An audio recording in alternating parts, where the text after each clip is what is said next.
the government of Telangana that we are giving hydrology clearance for Pranahita Chevella project, that there is at 75% dependability, there is 205 TMC available at Tumadiatti. Very strangely, then the government wrote back saying that the central government is saying there is enough water for you to build the project. Continue with the project. They're saying, no, you please re-examine the issue. That is what this then Chief Minister and then Irrigation Minister, then government wrote back to the Government of India. Next. So, Mari, alleged non-availability of water at Tumadiatti is not the correct and genuine reason. These are words from Justice Ghosh Commission report. అంటే తుమ్మడి దగ్గర నీళ్ళు లేవు అని మేము మేడిగడ్డ దగ్గర shift చేసినాం అనే కారణం ఇది అబద్ధము అని జస్టిస్ ఘోష్ కమిషన్ స్పష్టంగా తెలియజేస్తుంది. The decision of construction of barrage at Medigadda and also at Annaram and Sundilla is solely of the then chief minister. దయచేసి మీరు గమనించాలి, చాలా స్పష్టంగా ఘోష్ కమిషన్ రిపోర్ట్ లో తుమ్మడిగట్టి దగ్గర నీటి లభ్యత లేదు కాబట్టే మేము మేడిగడ్డకి షిఫ్ట్ చేస్తూ అనే సాకు ఇదో కారణం ఎక్స్క్యూజ్ చూపెట్టారో ఇది సరి అయింది కాదు, ఇది అబద్ధం అని చెప్పి ఘోష్ కమిషన్ రిపోర్టు ఆధారాలతో ఆ రిపోర్ట్లో ఇవ్వడం జరిగింది. ఈ విషయం అందరూ గమనించాలి. అదేవిధంగా మేడిగడ్డలో కానీ అన్నారం సుందిలలో బ్యారేజీల నిర్మాణం యొక్క నిర్ణయం మరి ఆనాటి ముఖ్యమంత్రి అని చెప్పి కూడా స్పష్టంగా జస్టిస్ ఘోష్ కమిషన్ పేర్కొనడం జరిగింది. అదేవిధంగా ఆ ప్రభుత్వమే ఒక రిటైర్డ్ ఇంజనీర్స్ కమిటీ వేసింది.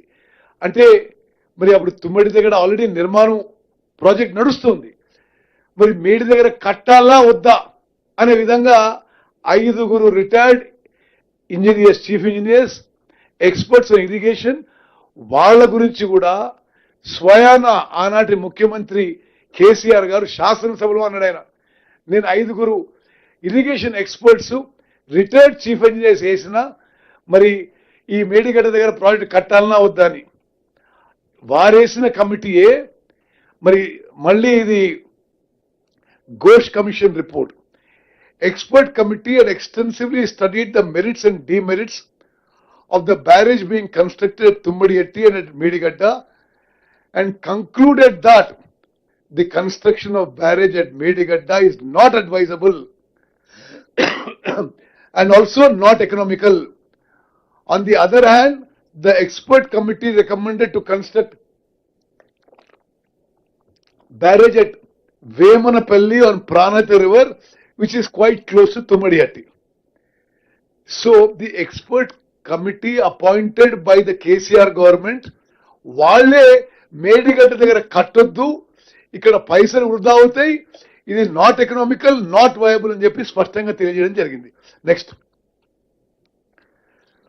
it is abundantly clear that the government has not considered the report of the expert committee. Then the omission is to consider the report of the expert committee cannot be inadvertent also or accidental. ఎందుకంటే అప్పుడు ఆ ముఖ్యమంత్రి అప్పుడు శాసనసభలో 31st March 2016 నాడు he stated that the government has engaged the services of retired chief engineers who retired experts in irrigation. ఆ ముఖ్యమంత్రి శాసనసభలో నేను 5 రిటైర్డ్ చీఫ్ ఇంజనీర్స్ ని, ఇరిగేషన్ ఎక్స్పర్ట్స్ ని ఈ తుమ్మడిగడ్డ నుంచి మేడిగడ్డ షిఫ్టింగ్ విషయంలో నేను అపాయింట్ చేసినా అని స్పష్టంగా చెప్పిండు. అదేవిధంగా హరీష్ రావు గారు ఈ కమిషన్ కి ఇచ్చిన ఎవిడెన్స్ లో కూడా ఇది ఈ ఎక్స్పర్ట్ కమిటీ రిపోర్టు తనకు రిపోర్టు ఇవ్వలేదు అని చెప్పలేదు. Therefore, the government and Shri K. Chandrasekhar Rao, then CM, and Shri T. Harish Rao, the then Minister of Irrigation, intentionally have not considered the report of the expert committee. శాసన సభలో వారు కేసీఆర్ గారు మాట్లాడిన విషయం, there is no Pranahita, there is no Chevella. I am making this clear. We should see the availability of water. I have clearly projected that there is availability of water at Medigadda. There is 500 TMC of water more compared to Tumadiatti. ఇది పచ్చి అబద్ధము. CWC has nowhere said this. CWC has said తుమ్మడిగట్టి దగ్గర water ఉంది, మేడిగడ్డ దగ్గర water ఉంది.